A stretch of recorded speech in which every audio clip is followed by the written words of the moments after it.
governmental bodies. This is the first town hall with the ability to take in testimony.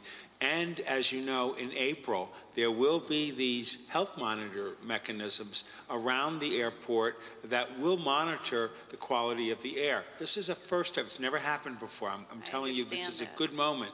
This is a good moment for all of us. And I frankly feel that you might have had many years of frustration and non-responsiveness.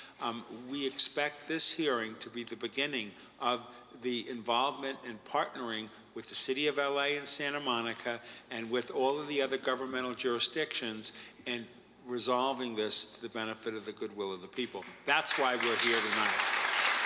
Thank you. I also have been raising a grandson. He's 18 years old. He has learning handicaps. He almost didn't graduate from high school, and he's failing out of Santa Monica College.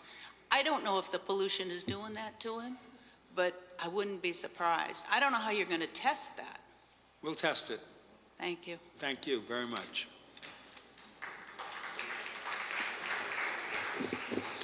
Hi, I'm Bill Shutting. I live at the east end of Santa Monica Airport and a resident of Mar Vista. And I bought my house in '72, and I've been going to the Airport Commission meetings off and on for 15 years because of the issues. One thing I can tell you is that they put in some blast walls to keep the material from flying off the backs of the planes when they were running the engines up, but those effectively created a funnel which funnels the pollution from that whole area into Virginia's house and that lady's house. So there's a mechanical trap to make that stuff go into one particular direction right by the gas station. You can check that out.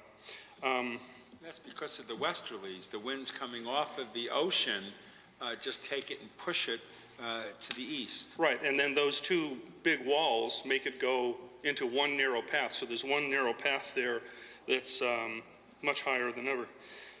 In terms of the noise problems, we're also on the approach for LAX. So if you stop and listen up, you can hear the jets descending down, doing their step-down approach, and then turning over SC and landing at Santa Monica, landing at LAX.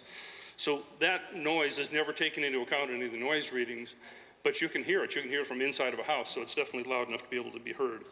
On a safety issue, I think my biggest concern is the bad weather approaches, the mist approaches, and the stuff that goes on when there's a lot of fog in the area, and it's a very foggy place for an airport. It's unfortunate we don't have anybody from the FAA here to address that, but that's the crash that we had a couple of years ago when the plane went into Mar Vista because the weather was bad.